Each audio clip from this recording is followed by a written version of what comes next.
রাধে রাধে রাধে রাধে। তো এখন আমরা যাচ্ছি হচ্ছে গৌরী গোপালে, ওখানে আমরা একটু সেবা নিব, তারপরে চলে যাব আবার প্রেম মন্দিরে। আমরা যেহেতু সেদিন রাত্রেবেলায় গেছিলাম, রাত্রেবেলায় অবশ্যই ভালো লাগে লাইটিংয়ের জন্য, কিন্তু দিনের বেলা আরেকটু যাব, আমাদের আজকে রাত্রে ট্রেন। তো ভাবলাম সারাটা দিন কী করবো, যাই ওখানে একটু সময় কাটাই। তো সেখানেই যাচ্ছি আমরা, আগে প্রথমে একটু সেবা নিয়ে নিব, ওখানে কিছু খেয়ে দিয়ে তারপর যাব। চলো, আমরা চলে এসেছি গৌরী গোপাল আশ্রমে। দেখো এখানে সবাইকে কিন্তু খাওয়ানো হয় এখানে। সত্যি কথা বলতে মনটা অনেকই খারাপ। আমি বলেছিলাম যে আমরা ওখান থেকে যাব প্রেম মন্দিরে, কিন্তু আমরা এমনই সময়ে গেছিলাম যে সেখানে নাকি 4টা 4:30টার দিকে খুলবে। তো ততক্ষণ আমরা আর ওয়েট করিনি, চলে এসেছিলাম বাড়িতে। তো বৃন্দাবনের জার্নি আমাদের এখানেই সমাপ্ত। এখন আমরা সবাই চলে যাচ্ছি। সত্যি অনেক মিস করব, অনেক দিন থাকলাম, টানা 5 দিন। রাধে রাধে।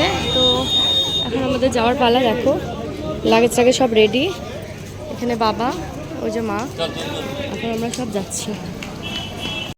তো ফাইনালি আমরা চলে এসেছি স্টেশনে। এই যে আমাদের লাগেজ নামানো হচ্ছে এখন। বিশাল লাগেজ, বিশাল। চশমা এখন কে দেখবে তোমার?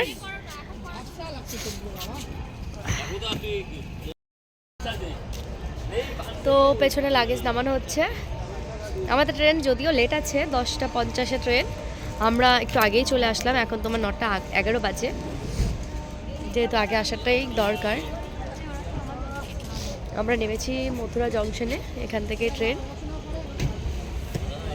এখান থেকে যাব আমরা অযোধ্যাতে। কালকে সকাল 10টা নাগাদ অযোধ্যাতে নামবো। আর একটু ঠান্ডাও লেগে গেছে ঘুরে ঘুরে। তো চলো, রাধে রাধে, পরে দেখা হবে। মানে কি বলবো, আর কপালটা ভীষণই খারাপ। আমরা যেই কামরায় উঠেছিলাম সেখানে উঠেছিল এক গাদা তামিলের লোক, যারা কিচ্ছু বোঝে না, না হিন্দি বোঝে না বাংলা বোঝে। জয় শ্রীরাম। তো আমরা চলে এসেছি অযোধ্যাতে। আমাদের ট্রেন কিন্তু অনেকটাই লেট, আমাদের 10টায় পৌঁছানোর কথা ছিল, কিন্তু এখন 11:10 বেজে গেছে।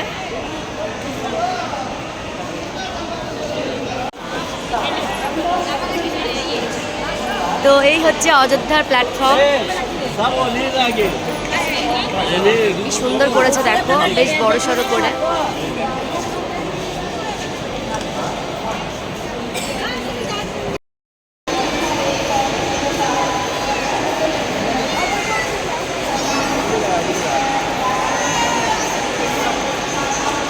প্ল্যাটফর্মে বসে এতক্ষণ কি করব, কাজ না পেয়েই চলে গেলাম। একদমই টাইম পাস হচ্ছিল না, বসে থাকতেও ভালো লাগছিল না, যার জন্য আমরা এখানে এসকেলেটরে বারবার উঠছিলাম আর নামছিলাম।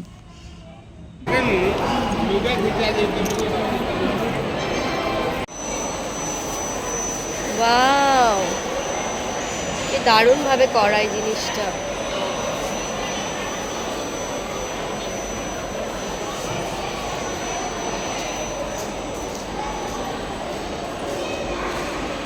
কত সুন্দর গাড়ি, প্ল্যাটফর্ম,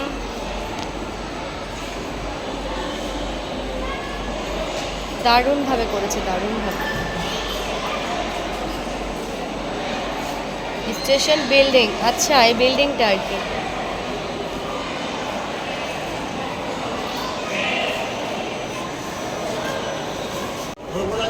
এখানেই আছে ফুড প্লাজা।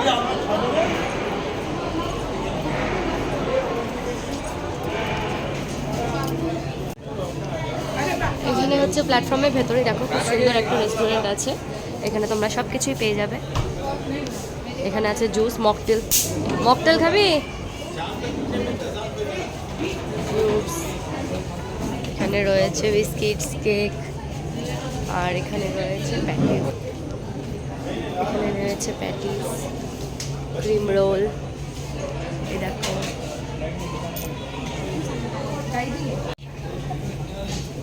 তো আমরা এখানে দিয়েছি অর্ডার আলু পরোটা। দেখো একটা পরোটাই নিয়েছে 120 টাকা।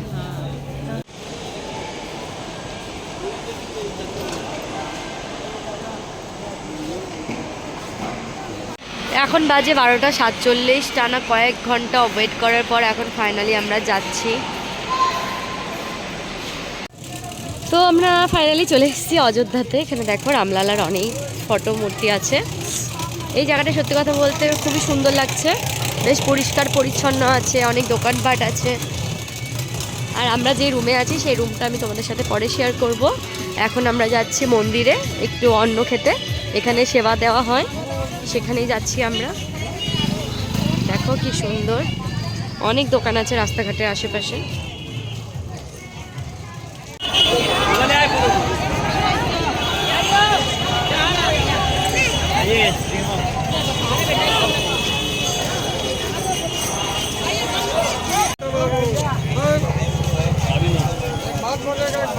প্ল্যাটফর্মে আমাদের কয়েক ঘন্টা ওয়েট করতে হয়েছিল এবং এই জন্যই করতে হয়েছিল, আমরা যাদের সাথে এসেছি তিনি গেছিলেন রুম ঠিক করতে। তো তিনি ফার্স্টে রুম ঠিক করলেন, তারপর আমরা সেখান থেকে রুমে গেলাম এবং কিচ্ছু করিনি, ফ্রেশ ট্রেশ কিচ্ছু না, যেমনভাবে এসেছিলাম তেমনভাবেই চলে এসেছিলাম এখানে মন্দিরে। এবং তোমাদের বলে বোঝাতে পারবো না, এত খিদা পেয়েছিল সেই দিনই বুঝেছিলাম সত্যি মানে না খেয়ে থাকলে, যারা না খেয়ে থাকে তারা খাবার পেলে এত খুশি হয়। তো সেদিন আমার ওরকমই মনে হয়েছিল যে কতদিন পর খাবার খাচ্ছি, টানা 5 দিন পর আজকে এই খাবার খেয়ে মনে হচ্ছিল বাড়ির খাবার খাচ্ছি। এত সুন্দর ছিল এখানকার প্রসাদ, দারুণ দারুণ। এখানে খাবার খেয়েই আমরা চলে গেছিলাম রুমে গিয়ে স্নান করে রেস্ট নিয়ে আবার সন্ধ্যাবেলায় চলে গেছিলাম রামলালাকে দেখতে। ওখানে যেহেতু ভিডিও ক্যামেরা অ্যালাউ নেই, যার জন্য করতে পারিনি।